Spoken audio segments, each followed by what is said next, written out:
Programme میں خوش آمدید کہتے ہیں. میں اسد اللہ خان ہوں. آج وزیراعظم عمران خان نے بھارتی وزیراعظم نریندر مودی کو دعوت دی ہے کہ مسئلہ کشمیر کو حل کرنے کے لیے بیٹھ کر بات چیت کریں. انہوں نے کہا کہ آپ نے 5 اگست کے جو اقدامات تھے اس کو رول بیک کریں اور آئیں بات چیت کرتے ہیں. مذاکرات ہی مسئلے کا واحد حل ہے. ایک ہی آپشن ہے کہ بیٹھیں اور بات چیت کریں, اس کے علاوہ کوئی حل نہیں ہے.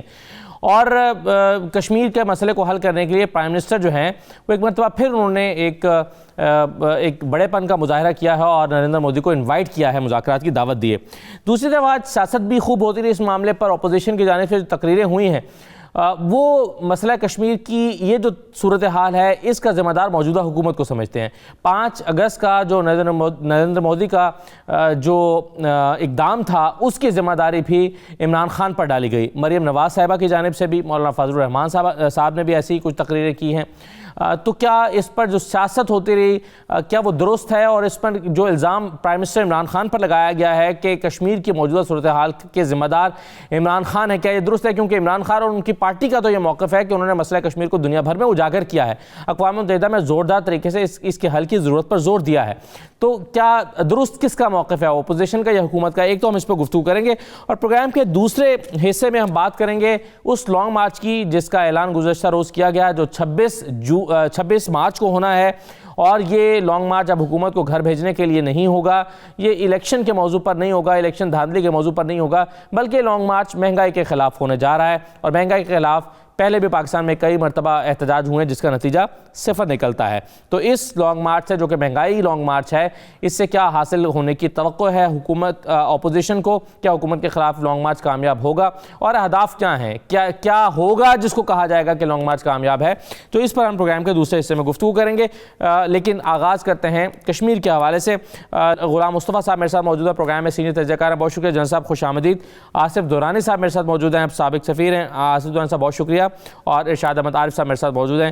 میں سب کو خوش آمدید کہتا ہوں. اور سب سے پہلے میں سنوانا چاہتا ہوں عمران خان صاحب نے آج نریندر مودی کو جو آفر کی ہے کہ بیٹھ کر بات چیت کریں مسئلہ کشمیر کے حل کے لیے, کیا کہا انہوں نے, ذرا سن لیجئے. آج میں پھر سے آپ کو کہتا ہوں کہ کشمیر کا مسئلہ ہمارے ساتھ مل کے حل کرے, اور اس کے لیے سب سے پہلے جو آپ نے 5 اگست کو یہ قدم اٹھایا تھا 370 آرٹیکل ختم کرنے کا, اس کو ریسٹور کریں اور پھر ہمارے سے بات کریں, اور یونائٹڈ نیشنز کی ریزولوشن کے تحت کشمیریوں کو وہ حق دیں, ورلڈ کمیونٹی نے جو حق دیا تھا وہ دیں. ہم تیار ہیں آپ سے پھر سے بات کرنے کے لیے. سب سے پہلے تو جنرل غلام مصطفیٰ صاحب بتائیے کہ کشمیریوں کی جد و جہد اس وقت کس مرحلے میں ہے؟ دیکھیے, کشمیری اپنی جان دے سکتے ہیں, عزت قربان کر سکتے ہیں, اپنے بچوں کی زندگی, ان کا مستقبل داؤں پر لگا سکتے ہیں, اپنے ہزاروں نوجوان بچوں کو اغوا کروا سکتے ہیں. اس سے زیادہ کشمیری اور کیا کر سکتے ہیں؟ کشمیری اپنا خون, اپنی جان, اپنی عزتیں اس داؤ پر لگا کر اپنے آپ کو اعلان جنگ کر دیا ہوا ہے. انہوں نے 9 لاکھ سے زیادہ بھارتی فوج کو قید کر رکھا ہے, لاک ڈاؤن میں رکھا ہوا ہے اس کو. کشمیریوں کی جدوجہد اس سٹیج پر ہے کہ اب اس میں ٹپنگ سٹیج پر آگئی ہوئی ہے. اگر کشمیریوں نے بھارت کو آزاد نہیں کیا, پلیز مارک مائی ورڈز, اب یہ بھارت کے بس میں نہیں رہا, اب یہ کشمیریوں کے ہاتھ میں. اگر کشمیریوں نے بھارت کو پیسفلی آزاد نہیں کیا تو بھارت کے ٹکڑے تو ہونے جا رہے ہیں کہ اس کے ذمہ دار بھارتی خود ہوں گے, اور یہ کشمیر مسلم وجہ بنے گی. کشمیریوں کو جن صاحب, آپ کس بنیاد پر یہ کہہ رہے ہیں کہ بھارت کے ٹکڑے ہونے جا رہے ہیں؟ یعنی کشمیر کی موومنٹ کیا آپ کو اتنی طاقتور دکھائی دے رہی ہے کہ جو پورے بھارت پر امپیکٹ کریٹ کر سکتی ہے؟ جی, دیکھیے, بھارت جو کشمیر میں 5 اگست کو کیا ہے بھارت نے 2019 میں, اس کے ساتھ بھارت نے اور اقدامات بھی کیے ہیں. وہ اقدامات ان کو ساتھ ملا کر دیکھیے. جب ان کا سٹیزن امینڈمنٹ ایکٹ لے لیجئے, انہوں نے جس طریقے سے تقریباً 1 کروڑ سے زیادہ آسام میں بسنے والے مسلمانوں کو ان کی شہریت سے محروم کر دیا ہے, اور جس طریقے سے بھارت کی مختلف ریاستوں میں بھارت کے خلاف اٹھ کھڑے ہوئے ہیں لوگ, بھارت کی جو اکانومی ہے وہ ٹینک کر رہی ہے, بھارت کے اندر سے جو ان کی جس طریقے سے کسان ان کے خلاف اٹھ کھڑے ہوئے ہیں, تو یہ ساری اس وجہ سے ہوا ہے کہ بھارت نے جو کچھ بھی کشمیر میں کیا, کشمیریوں نے اپنی جان کی بازی لگا کر ان بھارتیوں کو, ان اقلیتوں کو جو بھارت کے جرم استبداد کا شکار تھیں, یہ پیغام دیا ہے کہ آپ کھڑے ہو جائیں تو دنیا کی کوئی طاقت ان کا بگاڑ نہیں سکتی کچھ اس پر. یہ ان کی موٹیویشن بنی ہے پوری بھارت کے اندر. تو یہ میں اس لیے بات ہی کر رہا ہوں کہ اگر جس طریقے سے بھارت کوشش کر رہا ہے کشمیر کو دبانے کی، کشمیریوں کو ختم کرنے کی، یہ تو اللہ تعالیٰ کے فضل و کرم سے ہونے والا نہیں ہے. اس کا نتیجہ کیا نکلے گا؟ اگر جب کشمیری اپنے آپ کو بنوا لیتے ہیں اور آزاد ہو جاتے ہیں بھارت سے، تو بھارت کیا کرے گا اس کا؟ یہ سمجھنے کی بات اس لیے ہے کہ آپ دبا نہیں سکتے ایسی تحریکوں کو، اور یہ تحریکیں اس وجہ سے پورے بھارت میں پھیلی ہوئی ہیں، وہ وجہ ہمیں سمجھنے کی ضرورت ہے. صحیح ہے. اچھا آصف درانی صاحب، یہ جو 5 اگست کا اقدام تھا وہ کرتے ہوئے بھارتی حکومت کا خیال تھا کہ یہ شروع میں ایجیٹیشن ہوگی، کچھ عرصے تک یہ معاملہ چلے گا، پھر یہ ہضم کر لیا جائے گا. آپ کے خیال میں یہ ہضم ہو چکا ہے، ہضم ہو گیا ہے، یا یہ ابھی تک چل رہا ہے؟ یہ جو کشمیریوں کے اندر ایک ایجیٹیشن ہے یا ایک لاوا پکڑا ہے، یہ کوئی شکل اختیار کر سکتا ہے اور کر رہا ہے، آپ کیسے دیکھتے ہیں اس کو؟ جی، ثابت قدمی تو کشمیریوں نے ثابت قدمی کا مظاہرہ کیا ہے، اور وہ یہی وجہ ہے کہ آج 1.5 سال ہو گیا ہے، اور انڈیا ابھی تک کشمیریوں کو جس طرح سے سبجوگیٹ کرنا چاہ رہا تھا وہ ناکام رہا ہے. اگر ناکامی نہ ہوتی تو یہ لاک ڈاؤن بھی نہ ہوتا. اگر یہ ناکامی نہ ہوتی تو آج جو پوری دنیا میں جس طرح سے یہ کشمیر کا ایشو انٹرنیشنلائز ہوا ہے، یہ کبھی بھی نہ ہوتا. کیونکہ اگر آپ دیکھیے تو پچھلے 70 سالوں میں جو انٹرنیشنل لیول پہ انڈیا کے لیے سب سے بڑا جو مسئلہ ہوتا تھا وہ پاکستان سے یہی تقاضا کرتے تھے کہ یہ بائیلیٹرل میٹر ہے، اسے انٹرنیشنلائز نہ کیا جائے. اب تو یہ ہے کہ انویریبلی دنیا میں جب بھی کوئی ہیومن رائٹس وائلیشن کی بات ہوتی ہے تو اس میں جو کشمیریوں کے ساتھ جو ظلم اٹھایا جا رہا ہے وہ سب سے پہلے آتا ہے. اس کے بعد پھر انڈیا میں جو باقی مائنورٹیز ہیں ان کے ساتھ جو واقعات ہوتے ہیں ان کو کیا جاتا ہے.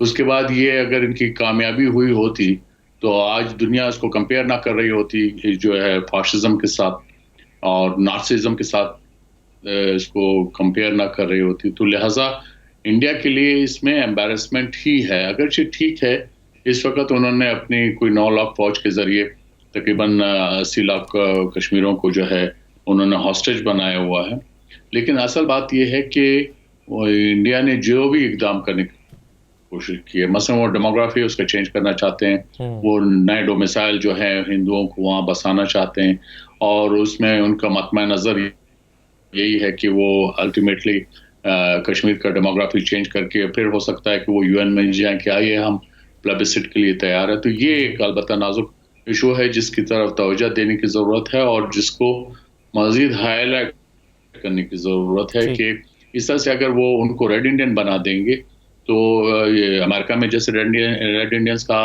حال ہوا، آج کوئی نام بھی نہیں لیتا.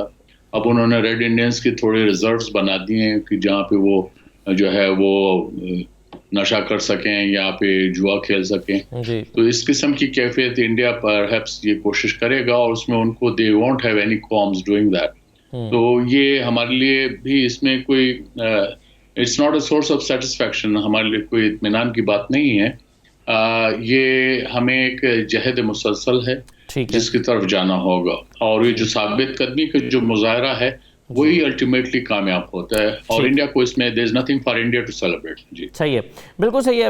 ارشاد صاحب، جو پرائم منسٹر عمران خان نے دعوت دی، جو میں نے بھی سنوایا بھی نریندر مودی کو کہ وہ مذاکرات کرے کشمیر کے معاملے پر، آپ کے خیال میں کیا وہ سوچیں گے کہ کشمیر پر پاکستان کے ساتھ بات چیت ہونی چاہیے؟ دیکھیں 2-3 چیزیں ہوتی ہیں جب مذاکرات کی ضرورت محسوس کرتی ہے کوئی ریاست، کوئی قوت، کوئی حکومت، اس پر انٹرنل یا ایکسٹرنل اتنا زیادہ دباؤ ہو کہ وہ یہ سمجھے کہ اس مسئلے سے جان چھڑانے کے لیے مجھے مذاکرات کی میز پر جانا چاہیے، جنگ کی طرف جانا چاہیے یا مذاکرات کی طرف جانا چاہیے. دوسری وجہ یہ ہوتی ہے کہ حکومت کے اندر جو پریشر گروپس ہوتے ہیں، ہر حکومت کے اندر مختلف گروپ ہوتے ہیں، ان کے اندر ایک تفریق ہو، اور پھر جو سربراہ حکومت ہے وہ محسوس کرے کہ جی اس طرح جو ہمارے اندر تفریق ہے اس کا فائدہ دشمن کو پہنچے گا. تو وہ اور تیسری جو بڑی وجہ ہوتی ہے کہ وہ قوم جو جدوجہد کر رہی ہے اس کو سپلائی لائن اس کی بحال ہو اور وہ طاقت کے ذریعے اپنی آزادی حاصل کر سکتی ہو. تو کشمیریوں کا المیہ یہ ہے کہ ابھی تک جتنی بھی کوششیں ہوئی ہیں اس کو 3 طاقتیں تھیں جو قوت فراہم کر سکتی تھیں. پاکستان خود مضبوط ہوتا، خود اس پوزیشن میں ہوتا جی کہ وہ اپنے تئیں کشمیریوں کو آزاد کرا سکتا جس طرح بنگلہ دیش کو انڈیا نے کرا لیا تھا، یا عالمی برادری ان کی پشت پر کھڑی ہوتی اس طرح سے جس طرح ایسٹ تیمور میں ہوا، دارفر میں ہوا، کئی اور مقامات پر ہوا. بدقسمتی سے وہ بھی کشمیریوں کو اس طرح سے حاصل نہیں ہے. تیسری جو ایک متوقع ہو سکتی تھی وہ یہ تھی کہ دشمن کا جو دشمن ہوتا ہے وہ دوست ہوتا ہے، کہ اس وقت چین جو ہے ساری دنیا جانتی ہے اور چائنا بھی جانتا ہے کہ اس کا گھراؤ کیا جا رہا ہے تھرو انڈیا، اور چین اس پر تیار ہو جائے، آمادہ ہو جائے، جس طرح 1970 میں روس تیار ہو گیا تھا بھارت کی مدد کے لیے، یا دوسری مثالیں دی جا سکتی ہیں، وہ بھی اس طرح سے نہیں ہے. تو اس کی وجہ سے جو جدوجہد ہے کشمیریوں کی چھوٹی سی آبادی 80 لاکھ 1 ارب سے زیادہ آبادی کے مقابلے میں اور اتنی بڑی فوج کے مقابلے میں 9 لاکھ فوج تو وہاں موجود ہے، 80 لاکھ کی آبادی اپنے طور پر تو اتنا مسلح جدوجہد سے بھی وہ مقاصد حاصل نہیں کر سکی یا وہ کچھ حاصل نہیں کر سکی جو اس کو حاصل ہونا چاہیے تھا. تو یہ اب ذمہ داری عالمی برادری کی بنتی ہے، اور خاص طور پر مسلم برادری کی جو ابھی تک کمزور ہے. اگر آوازیں بلند بھی ہو رہی ہیں ہیومن رائٹس کے حوالے سے تو وہ اتنی طاقتور آوازیں نہیں ہیں کہ کہا جائے کہ جی یہاں ریفرنڈم کرائیں، مودی کو مجبور کر دیا جائے.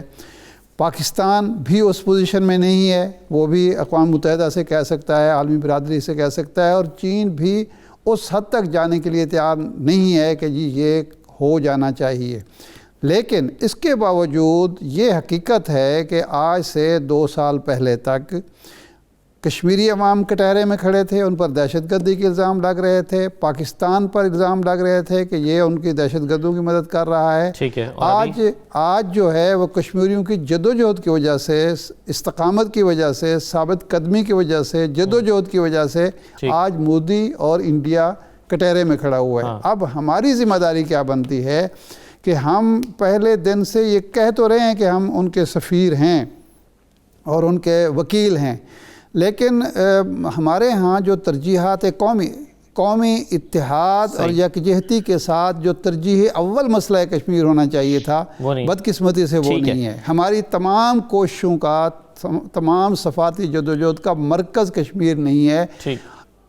کر رہے ہیں پوری، لیکن وہ ترجیح اول جو ہے اگر ہم یہ نہیں بنائیں گے تو پھر یہ جدوجہد تو انشاءاللہ کامیاب ہوگی، لیکن یہ طویل ہو جائے گی. لیکن شاہ صاحب اپوزیشن کا خیال ہے کہ جو اس وقت سچویشن ہے کشمیر میں وہ خراب ہے، یعنی کہ ہمارا مقدمہ کمزور ہے اور اس کی ذمہ داری حکومت پر ہے، یعنی حکومت کی وجہ سے یہ حالات یہاں تک آئے ہوئے ہیں. نہیں یہ تو مخالفت برائے مخالفت. اب میں اس پر گفتگو کرنا چاہوں گا، ایک چھوٹا سا بریک لے لوں. بریک لے میں آپ کو سنواتا ہوں کہ آج مریم صاحبہ نے اپنی تقریر میں کیا کہا مظفر آباد میں، ذرا وہ سنیے گا. پھر میں مہمانوں سے رائے لیتا ہوں کہ کیا واقعی حکومت کی کارکردگی بہت کمزور رہی ہے، یا کچھ کمزور رہی ہے، یا اچھی رہی ہے، بہتر رہی ہے. ایک بریک لے لیتے ہیں، بریک کے بعد واپس آتے ہیں.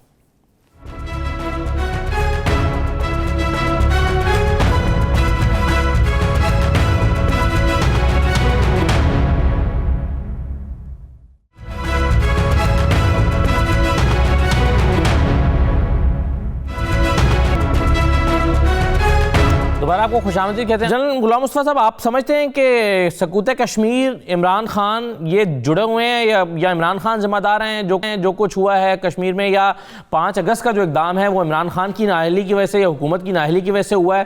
یہ اپوزیشن کا جو الزام ہے، آپ اس میں کتنی جان دیکھتے ہیں؟ دیکھیے، جو حکومت کی کارکردگی ہے اس کے بارے میں تو کوئی شک نہیں ہے کہ جو ایک موقع فراہم کیا تھا بھارت نے ہمیں، اور جس طریقے سے ہم اس کو لے کے آل اوور آفینسو پہ جا سکتے تھے، ہم نے وہ نہیں کیا. ہمارا ڈپلومیٹک آفینسو نہیں چلا. ہم جو وکالت کرنا چاہ رہے تھے، جس طریقے سے مضبوطی سے ہمیں کرنی چاہیے تھی، وہ نہیں کر سکے. ایک نیشنل نیریٹو بننا چاہیے تھا ود فوکس آن کشمیر، وہ ہم نہیں کر سکے. وہ تو ایک داستان ہے ہماری. جہاں تک یہ بات چیت کا تعلق ہے، دیکھیے ہمیں پوائنٹ سکورنگ سے آگے نکلنا پڑے گا. مریم بی بی کو یا بلاول کو یا ان کو شاید تاریخ کا پوری طریقے سے علم نہیں ہے. کشمیر کا مقدمہ بگاڑنے میں اگر آپ تھوڑی یاد کریں، ارشاد صاحب میرے خیال بہتر مجھ سے بتا سکتے ہیں، جب ہم نے شملہ کانفرنس کی تھی، ریکارڈ کیا تھا، اس سے ہم نے کشمیر کا مسئلہ بگاڑنے کی بنیاد رکھ دی تھی. جب ہم نے صرف اس کی ایک لائن میں فوکس کیا اور بھارت کے اس جو استدلال کو ہم نے تسلیم کر لیا کہ وہاں پہ ہم نے یہ طے کر لیا تھا کہ یہ معاملات آپس کے ہیں، ان کو آپس میں بیٹھ کے طے کریں گے. اس سے آگے جو لکھا گیا تھا اسی معاہدے کا حصہ تھا کہ کشمیر کے بارے میں بات چیت کی جائے گی اور کوئی فریق کشمیر کی صورتحال کو چینج نہیں کرے گا. ہم نے وہ نہیں پڑھنے کی کوشش کی، نہ سمجھنے کی کوشش کی، اسی پہ ہم لگے رہے، جس سے کافی عرصے تک کی جو کشمیر کا کیس تھا یہ سارا ہم نے نہ صرف خراب ہوا، بات ہی نہیں کہی کہ ہم نے جا کے اس کے. اب اس سے آگے اب چلتے آئیے، یہ جس کی آپ اقدام کی بات کر رہے ہیں، یہ کوئی آج سے 5 اگست 2019 کو اچانک نہیں ہو گیا تھا. یہ حافظ سعید نے بہت پہلے، تقریباً اس سے 4 سال پہلے 2012 میں یا 2013 میں یہاں لاہور میں چند میڈیا کے لوگوں کو بلایا، مجھے بھی انہوں نے شفقت کی، مجھے بلایا تھا. انہوں نے اس وقت بھی یہ بات بڑے واضح طور پہ کر دی تھی کہ یہ بھارت یہ اقدام کرنے جا رہا ہے، اس کے بارے میں ہمیں کام کرنا چاہیے. اور اس وقت کی جو حکومت تھی وہ نون لیگ کی حکومت تھی. بہرحال میرا کہنے کا مقصد یہ ہے کہ بھئی ہم بلیم تھروئنگ سے آگے نکلیں. یہ ایک نیشنل ایشو ہے، اس میں پوائنٹ سکورنگ سے کوئی پارٹی جیتے گی نہیں، کیونکہ عوام کو نہ تو ان چیزوں کے انٹرسٹ اس بات پہ ہے، عوام کو انٹرسٹ اس بات پہ ہے کہ آج مسئلہ جس نوعیت کا ہے اس کو حل کرنے کے لیے ہم کہاں تک جا رہے ہیں، کیا کر رہے ہیں. اس سے اس میں عمران خان صاحب کو اگر یہ پتہ چل بھی جائے کیا کر سکتے تھے اس کا، کیونکہ بھارت نے جو اقدام کرنا تھا سوائے اس کے کہ پاکستان چڑھ دوڑتا اس وقت، اس سے پہلے جب پاکستان کو پتہ چلا، اور کچھ کر نہیں سکتا پاکستان. انٹرنیشنل کمیونٹی جو ہے، دیکھیے اس کی تاریخ کا ایک بہت تلخ پہلو ہے، اور مجھے ذاتی طور پہ اس چیز کا دکھ اس بات پہ ہے کہ ہم یہ سمجھنے کی کوشش ہی نہیں کی کہ کشمیر بھارت کو دیا کیوں گیا تھا، کن طاقتوں نے یہ کام کیا تھا، کن طاقتوں نے پاکستان کو آگے جانے سے روکا اور کیوں روکا. اس سے کشمیر کو چاہے ہیومن رائٹس ایشو بنا کے پیش کرتے ہیں، اب جو مرضی پیش کرتے رہیں، پاکستان کے لیے اس مقدمے کو لڑنا نہ تو آسان ہے، نہ ہی اتنی جلدی یہ ہوگا کام. ہم اس میں کمزوری ہماری ہے وہ الگ بات ہے، لیکن اس کی نوعیت کو سمجھیں گے تب ہوگی. ورنہ مریم بی بی یا بلاول صاحب کو، ان کو نہ تو تاریخ کا علم ہے، نہ ان کو جغرافیہ کی سمجھ ہے، نہ یہ بات صحیح کر سکتے ہیں. مجھے دکھ ہے اس بات کا، یہ اپنے آپ کو قومی لیڈر کے طور پر پیش کرنا چاہتے ہیں، لیکن اس معاملے کی نوعیت اتنی سادہ نہیں ہے کہ آپ عمران خان پہ بلیم ڈال دیں یا کسی اور پہ بلیم ڈال دیں، مسئلہ حل ہو جائے گا اس سے. صحیح ہے. آصف درانی صاحب، آپ کیسے دیکھتے ہیں سیاسی الزامات کو اور پولیٹیکل گورنمنٹ جو ہے اس کی کوششوں کو کشمیر کے حوالے سے؟ دیکھیے، domestic politics is not my forte. جی، میں تو فون اس پہ فوکس. لیکن کیا آپ سمجھتے ہیں کہ سفارتی سطح پر حکومت کی کارکردگی صحیح رہی ہے کشمیر کے حوالے سے یا نہیں رہی؟ دیکھیے، ہر حکومت نے کشمیر کے کانٹیکٹ کا بھی کوئی کمپرومائز نہیں کیا، لہٰذا ہمیں یہ ذہنوں سے نکال دینا چاہیے، کوئی کر ہی نہیں سکتا. تو لہٰذا جو کشمیر کے کانٹیکٹ نے کبھی بھی ڈائلیوٹ نہیں کیا. اور جنرل صاحب نے جو شملہ ایگریمنٹ کی بات کی ہے، I think article 6 of the Shimla agreement calls for the final settlement of the Kashmir dispute. تو لہٰذا اس کی رانگ انٹرپریٹیشن بھی جو ہے وہ ٹھیک نہیں ہے. اور یہ ہے کہ یہ شملہ ایگریمنٹ جو ہے it is without prejudice to the position held by the two countries. اس کا پریمبل ہوتا ہے. اور اس کانٹیکس میں یہ ہے کہ آپ اس وقت کا آپ کا نیریٹو اس لیے کمزور ہے کہ آپ کا اکنامک مسل ہی نہیں. اس وقت جو انڈیا کی بات سنی جاتی ہے، انڈیا کا مسل ہے، اکنامک مسل موجود ہے. وہ جو ہے $5 بلین کا رافیل جب خریدتا ہے تو فرانس اس کو ہی سنے گا، آپ کو تھوڑی سنے. فرانس تو اب اس کو انڈیا کو بھی چاہتا ہے کہ وہ اس کا UN سیکورٹی کونسل کا پرماننٹ ممبر بن جائے. امریکہ کے ساتھ میں پہلے بھی کہہ چکا ہوں، 2002 تک امریکہ نے ایک پیسے کا بھی جو ہے اس کو اسلحہ نہیں بیچا تھا انڈیا کو. 2020 میں $20 بلین کا وہ اسلحہ بیچ چکا ہے. یہ اکنامک مسل آپ کا نہیں ہے. وہ اس کو جو ہے نیوکلیر سپلائر گروپ میں وہ ممبر بنانا چاہتا ہے، آپ کو نہیں بنانا چاہتا. وجہ کیا ہے؟ اکنامک مسل نہیں ہے. ورنہ یہی امریکنز جو ہے آپ کو نیوکلیر ٹیکنالوجی دینے کو تیار ہیں، شرطیں آپ ان کو کیش پے کر سکیں. آپ نہیں کر سکتے. تو اپنا اکنامک مسل آپ پیدا کیجئے، یہ سارے کے سارے جو ہے دنیا جو ہے وہ آپ کو دیکھنے لگے گی. جی بالکل صحیح ہے، اکنامک مسئلہ نہیں ہے اس پر۔ شاہ صاحب یہ بات تو ٹھیک ہے نا، ایک دفعہ یہیں پر پروگرام کرتے ہوئے میں نے سید علی گیلانی صاحب سے پوچھا تھا کہ آپ کیا ایکسپیکٹ کرتے ہیں کہ پاکستان آپ کے لیے کیا کر سکتا ہے، تو انہوں نے کہا تھا کہ پاکستان ہمارے لیے اگر کچھ کرنا چاہتا ہے تو اپنے داخلی استحکام پر توجہ دے۔ تو اب اور معاشی استحکام پر توجہ دینا، یعنی آپ طاقتور ہیں معاشی طور پر تو آپ شاید اپنے مسائل کو دنیا میں بہتر طریقے سے اجاگر کر سکتے ہیں۔ یہ آصف درانی صاحب کی رائے ہے کہ آپ کا کیا خیال ہے؟ یہ بالکل درست ہے، اس میں کوئی شک ہی نہیں ہے۔ صرف معاشی نہیں، دفاعی طور پر صرف معاشی جو استحکام ہوتا ہے یا معاشی، اس سے قومیں نہیں بنتی۔ قومیں ہمیشہ، دنیا کی تاریخ یہی ہے اور آج بھی وہی قومیں بڑی قومیں سمجھی جا رہی ہیں جن کے پاس دفاعی قوت زیادہ ہے اور انہی کی بات چلتی ہے، انہی کی سنی جاتی ہے۔ تو پاکستان دفاعی اور معاشی طور پر اور سیاسی طور پر استحکام کا اگر شکار ہوتا ہے، مضبوط ہوتا ہے، تو یقینی بات ہے ہماری بات سنی جائے گی۔ لیکن ایک پہلو اور بھی ہے جو ہمیں سوچنا چاہیے کہ جب ہماری بات دنیا میں سنی جاتی تھی اس وقت ہم معاشی طور پر کتنے مضبوط تھے؟ انڈیا سے زیادہ مضبوط تھے؟ نہیں، بات یہ ہے کہ ہماری جو دیکھیں یہ سفارتکاری ہوتی کیا ہے، آپ نے اگلے شخص کو قائل کرنا ہوتا ہے کہ جی ہمارا موقف درست ہے، آپ جو بات سن رہے ہیں یا دیکھ رہے ہیں اس سے مثلا یہ بات ہم کہہ سکتے ہیں کہ خطے کے امن کو خطرہ ہے، عمران خان بار بار کہہ رہے ہیں، یہ بات سنی جانے والی بات ہے۔ اس کے علاوہ یہ بات بھی سنی جانے والی بات ہے کہ یہ جو قراردادیں منظور ہوئی ہیں اقوام متحدہ کی، یہ ساری جن لوگوں نے منظور کی ہیں ان کی کوئی ذمہ داری بھی بنتی ہے، صرف قراردادیں منظور کر کے رکھ دینے کے لیے ہوتی ہیں؟ تو یہ ساتھ ساتھ چلتی ہے۔ اگر آپ معاشی طور پر مضبوط ہوں گے، اگر دفاعی طور پر مضبوط ہوں گے، سفارتی طور پر مضبوط ہوں گے، سیاسی طور پر مضبوط ہوں گے تو یقیناً آپ کی بات سنی جائے گی۔ لیکن اگر آپ 5 فروری منا رہے ہیں اور اس دن بھی، میں صرف اپوزیشن کی بات نہیں کر رہا، حکومت کی بھی، عمران خان صاحب کشمیر میں کوٹلی میں کھڑے ہو کر بھی NRO کی بات کر رہے ہیں، اپوزیشن کو رگڑا لگا رہے ہیں۔ وہ کل رات کا فیصلہ ہوا تھا، اس کو رسپونڈ کر رہے تھے PDM کے فیصلے کو۔ دیکھیں نا، بات یہ ہے کہ آج کے دن چپ ہو جائیں، آج کے دن تو خاموش رہیں۔ اگر وہ غیر ذمہ داری دکھا رہے ہیں، وہ اس طرح کی فضول باتیں کر رہے ہیں تو آپ تو نہ کریں کم از کم۔ لیکن میں نے جو ابتدا میں بات کی تھی کہ ترجیح اول مسئلہ کشمیر جب ہم بنائیں گے، ہمارے دفاع میں، ہماری معیشت میں اور ہماری سفارت میں ترجیح اول ہوگا تو پھر اس کے رزلٹ ضرور نکلیں گے۔ لیکن اگر ہم کہیں گے ٹھیک ہے جی ایک پوائنٹ سکورنگ بھی 7 سال چلتی رہے اور ایک ریٹرک بھی چلتی رہے تو اس سے ظاہر بات ہے مسائل حل نہیں ہوں گے اور کشمیریوں کو بہت زیادہ حوصلہ نہیں ملے گا۔ مثلا پاکستان اگر مضبوط ہو جائے معاشی طور پر بھی اور حکمران کوئی ایسا ہو، پرویز مشرف جیسا، جو بالکل بات ہی نہ کرے اقوام متحدہ کی قراردادوں کو، آؤٹ آف باکس کے چکر میں وہ شکار ہو جائے واجپئی کی سفارت کا، یا نواز شریف صاحب آ جائیں اور وہ اپنے کاروبار پر توجہ دینا شروع کر دیں تو آپ کے معاشی استحکام کی کیا فائدہ پہنچائے گا؟ تو اس لیے میرا خیال ہے پہلی تو اپنی ترجیحات درست کرنے کی ضرورت ہے، جس سے ہم کافی عرصے سے بھٹکے ہوئے ہیں۔ عمران خان کے دور میں 2 چیزیں حقیقت ہیں۔ نمبر 1 تو یہ ہے کہ اقوام متحدہ کی قراردادوں اور مسئلہ کشمیر کو فوکس کیا گیا ہے، ترجیح اول تو نہیں بنایا گیا لیکن فوکس ہے۔ وہ جو مشرف نے کنفیوژن پیدا کی تھی وہ اس سے موجودہ حکومت نکل آئی ہے، یا نواز شریف کے دور میں جو کنفیوژن تھی کہ بھارت سے تعلقات اچھے ہو جائیں گے، آہستہ آہستہ مسئلہ کشمیر بھی حل ہو جائے گا، اس سے ہم نکل آئے ہیں۔ ایک یہ بات ہے۔ دوسرا یہ ہے کہ جس اعتماد کے ساتھ عمران خان بات کرتے ہیں عالمی فورمز پر اور پاکستان کے اندر بھی، وہ پہلے ہمارے حکمرانوں کے ہاں نہیں رہا۔ نواز شریف صاحب تو بول ہی نہیں سکتے تھے، محترمہ بینظیر بھٹو کے بھی مسائل اور تھے، زرداری کا تو بالکل ہی۔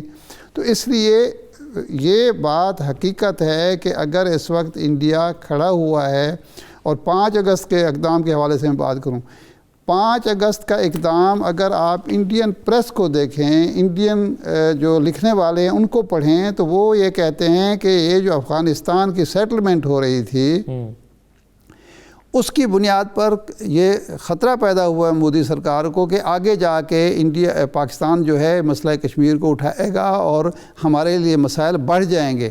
اس لیے اس کو یہ کرنا پڑا, کیونکہ اگر اس نے نہیں کیا تو کل کو ممکن ہے ہمارے ہاتھ جو ہے بندھے ہوئے ہوں. تو اس لیے یہ کہنا کہ پاکستان کی موجودہ حکومت نے جناب بگاڑ دیا معاملہ اور اس کی وجہ سے 5 اگست کا ہوا, یہ بالکل غلط بات ہے. اپوزیشن کو یہ بات نہیں کرنی چاہیے. اپوزیشن کے پاس اور ایشوز موجود ہیں عمران خان کے کرنے کے لیے, سیاست کرنے کے لیے. ایک اتفاق رائے جو موجود ہے کشمیر پر, اس کو تو کم از کم ڈسٹرب نہ کریں.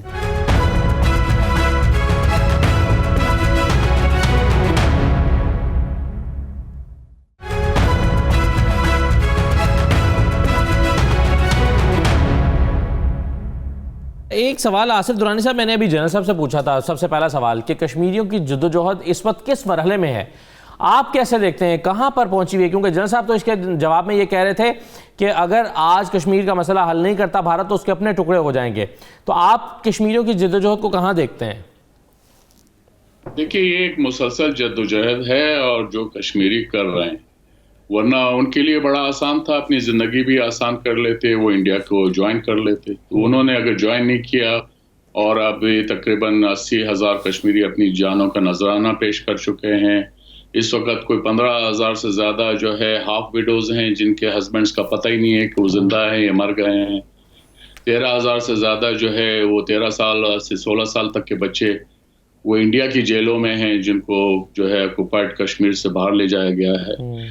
پیلٹ گن ٹیررزم جو ہے وہ لوگ جھیل رہے ہیں, جس میں اور خاص کر جوان جو ہیں وہ اس کا شکار ہوئے ہیں. تو یہ ایک مسلسل وہ ہے جس کی وجہ سے انڈیا کے پاس دیکھیے 3 چوائسز تھے کہ یا تو وہ تمام کشمیریوں کو مار دے, دوسرا ہے یا ان کو جو ہے اچھا کشمیر انڈین بنا دے, اور تیسرا ہے وہ پاکستان کے ساتھ مذاکرات کرے, کیونکہ پاکستان ایک میجر پارٹی ہے کشمیر کے کانٹیکس میں. تو اب یہ چوائسز انڈیا کے پاس ہیں, اس کے علاوہ اس کے کوئی چوتھا چوائس اس کے پاس ہے نہیں. ہاں ڈیموگرافک چینجز اگر وہ لے آتے ہیں وہاں پہ وہ ایک علیحدہ بات ہے, لیکن اس کے پھر انڈیا کو میرے خیال میں اس کی خاصی بڑی قیمت دینی پڑے گی. ابھی میرے خیال میں پاکستان نے بھی جو ہے اپنے تمام کارڈز پلے نہیں کیے ہیں. اور میں ایک یہ بات کرتا رہا ہوں, جب آپ کا اکنامک مسئلہ ہوگا نا تو آپ کے جو ہے وہ ملٹری مسئلہ بھی بنتا ہے, آپ کا جو ہے ڈپلومیٹک مسئلہ بھی اسی طرح بنتا ہے. اسی لیے میں نے اشارہ یہ کیا تھا کہ اب اگر جو ہے فرانس وہ $5 بلین کے فوراً جو ہے ان کو رافیل ایئر کرافٹ دے دیتا ہے, امریکہ $20 بلین کا اسلحہ دے رہا ہے اور ابھی اور بھی دینا ہے. سعودی عرب کے ساتھ جو ہے ان کی $40 بلین کی ٹریڈ ہے, یو اے ای کے ساتھ ان کی $80 بلین کی ٹریڈ ہے. تو یہ ایسے نہیں ہوا, یہ جو ڈائلوشن ہوا ہے اس میں اکنامک مسئلہ کا بہت بڑا دخل ہے. تو یہ چیزیں جب آپ کے پاس یہ آ جائیں گی تو آپ کا ملٹری مسئلہ بھی بنتا ہے, آپ کا ڈپلومیٹک مسئلہ بھی بنتا ہے, اور آپ کا اکنامک مسئلہ. جنرل صاحب right sir, thank you. General صاحب مختصراً آپ کیا سمجھتے ہیں, کیا پاکستان کو کرنا کیا چاہیے کشمیر کے معاملے کو مزید لائم لائٹ میں ڈالنے کے لیے؟ انٹرنیشنل ایشو اگرچہ حکومت بنانے کی کوشش کی ہے, مزید کیا ہو سکتا ہے؟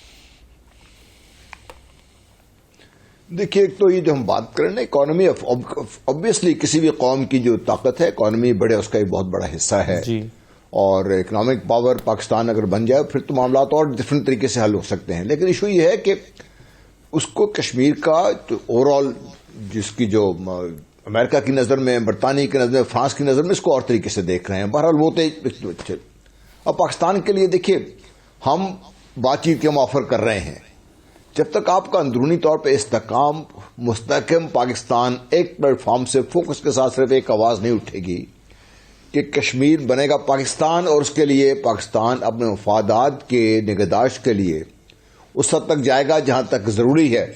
اور اگر جس طرح جنرل راحیل نے کہا تھا گلگت بلتستان میں کھڑے ہو کر, جب یہ مودی نے 2015 میں کہا کہ لال قلعے میں کہ جی مجھے بلوچستان سے فون آتے ہیں, گلگت سے فون آتے ہیں, تو ان کا جواب نے وہاں پہ جا کے دیا تھا کہ پاکستان اپنے مفادات کے نگہداشت میں آخری حد تک جائے گا, اور ضرورت پڑے گی تو اس سے پار بھی. جس دن دنیا کو اس کا اندازہ ہو جائے گا کہ پاکستان واقعی اس چیز میں ٹوٹلی ایز اے بحثیت قوم سنجیدہ ہے اور ہماری تمام پالیسی کا محور یہ ہے, دنیا بات سننا شروع کر دے گی. نمبر 2, آپ یہ جہد مسلسل ہے جس طرح ابھی کہہ رہے تھے, اس میں آپ صرف ایک طرف سے ایک ٹوٹل افینسو آپ کو جانا پڑے گا. ڈپلومیٹک, پولیٹیکل, وٹ ایور جو ہے, ملٹری ڈپلومیسی ہے, سارا اس طرح فوکس کر کے آپ کو چلنا پڑے گا. یہ دنیا کو یہ بات باور کرانا اتنا آسان نہیں ہوگا. تو جب آپ مضبوطی سے اپنے پاؤں پر کھڑے ہو کر ایک واضح پالیسی کے ساتھ جہد مسلسل میں آپ ان کے ساتھ شامل ہو جائیں گے, پورے فوکس کے ساتھ دنیا کو یہ آواز سننی پڑے گی. اور اگر نہیں سنتی تو پھر دیکھیے there are 120 ways to skin the cat. صحیح. Frankly, اگر پاکستان 5th جنریشن وارفیئر کا شکار ہے, ہائیبرڈ کا شکار ہے پاکستان وار کا, تو کس نے کیا ہوا ہے پاکستان کو؟ صحیح. کہ ہم یہ ہمارے ہاتھ بندھے ہوئے ہیں اس چیز سے, یا ہم اس قابل نہیں ہے اس چیز سے. بہرحال بہت شکریہ آصف درانی صاحب اور جنرل غلام مصطفیٰ صاحب پروگرام شرکت کرنے کے لیے. ایک چھوٹا سا بریک لے رہے ہیں, بریک کے بعد واپس آ کر بات کرتے ہیں. جو پی ڈی ایم نے فیصلہ کیا ہے 26 مارچ کو ایک لانگ مارچ کرنے کا, اس کے خد و خال کیا ہوں گے, اس کا کیا امپیکٹ ہوگا, یہ کس طرح سے ہو رہا ہے. ایک بریک لیتے ہیں, بریک کے بعد واپس آتے ہیں.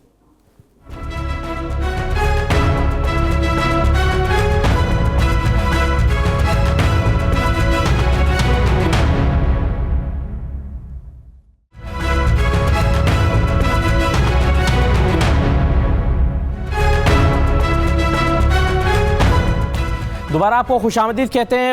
لانگ مارچ کا اعلان کیا گیا ہے اپوزیشن کی طرف سے. 26 مارچ کو یہ لانگ مارچ ہوگا.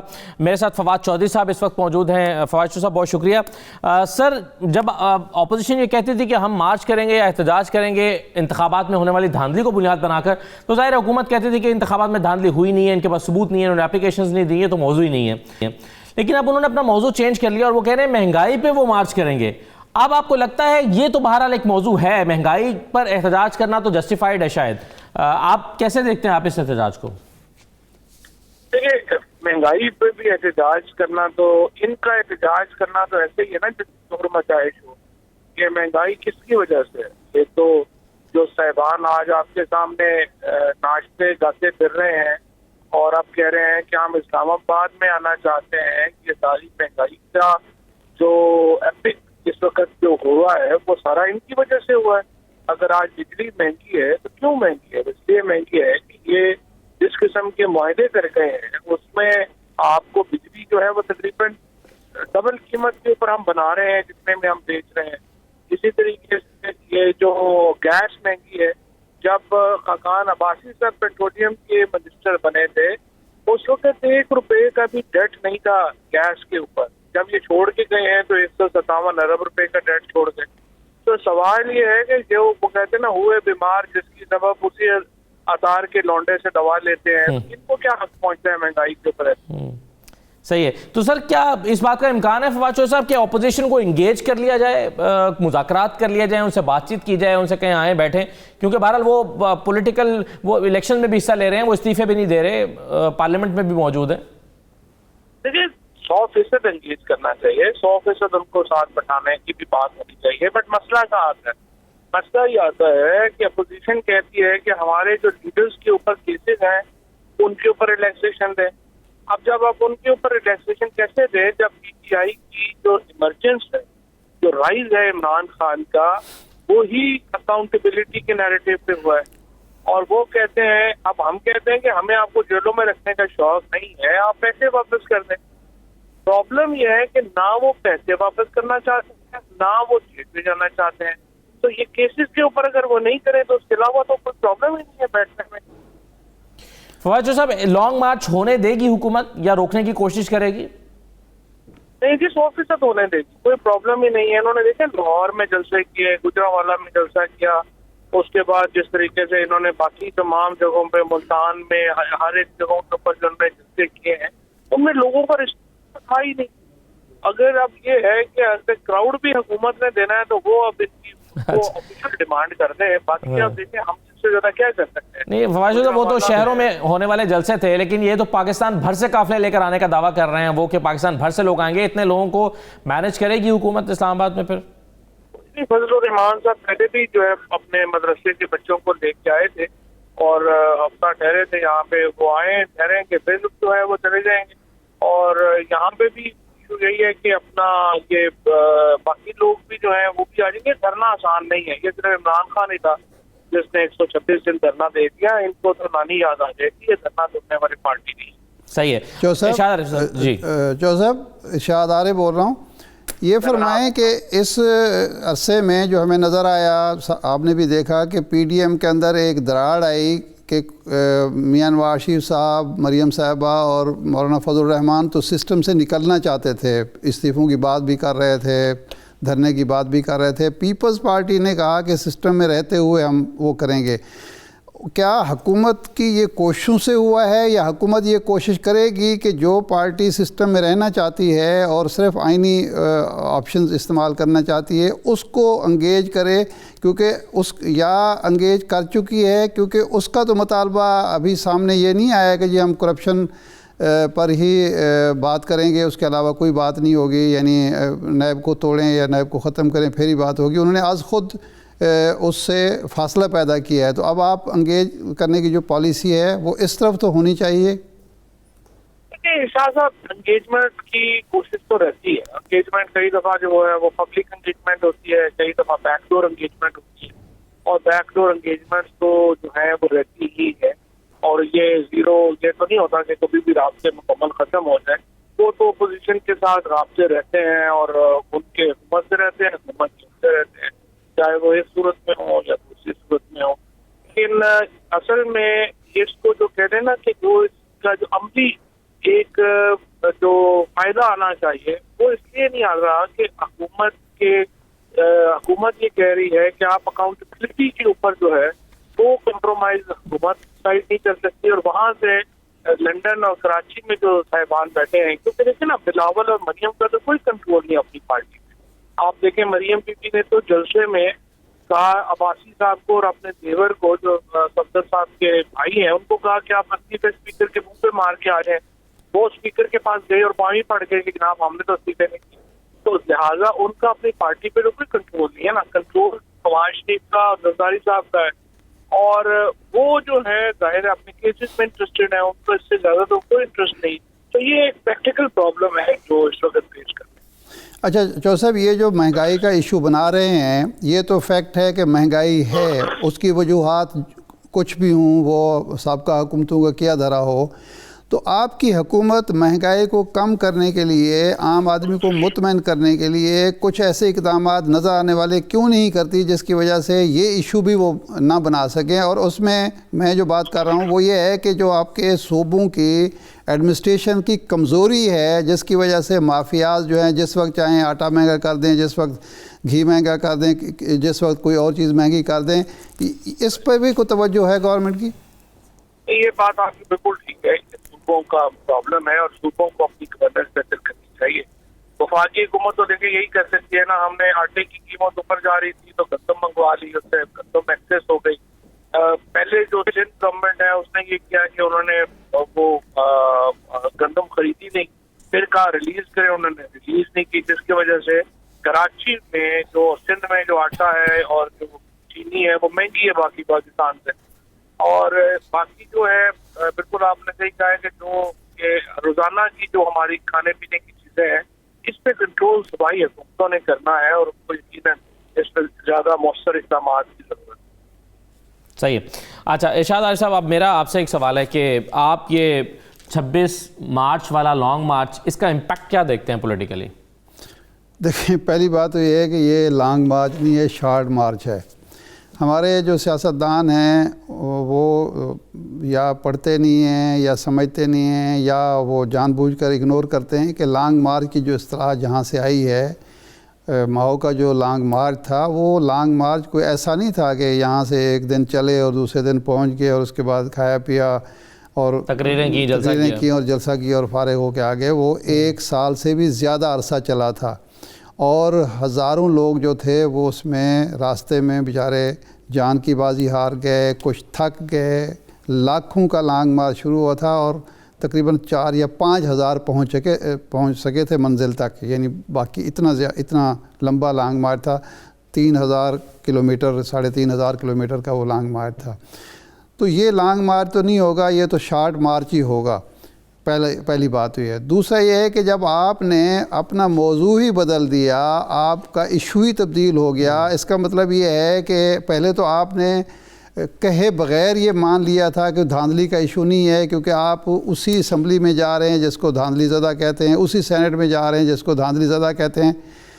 اور اسی ضمنی انتخابات میں بھی حصہ لے رہے ہیں، لیکن آپ نے خود مان لیا ہے کہ یہ ایسا ایشو نہیں جس پہ ہم لوگوں کو سڑکوں پر لا سکیں یا اپنا نیریٹو لوگوں کو دے سکیں، مطمئن کر سکیں۔ اب آپ مہنگائی پہ آ گئے ہیں۔ بہت شکریہ پروگرام میں شرکت کرنے کے لیے تمام مہمانوں کا، اجازت دیجیے، اللہ حافظ۔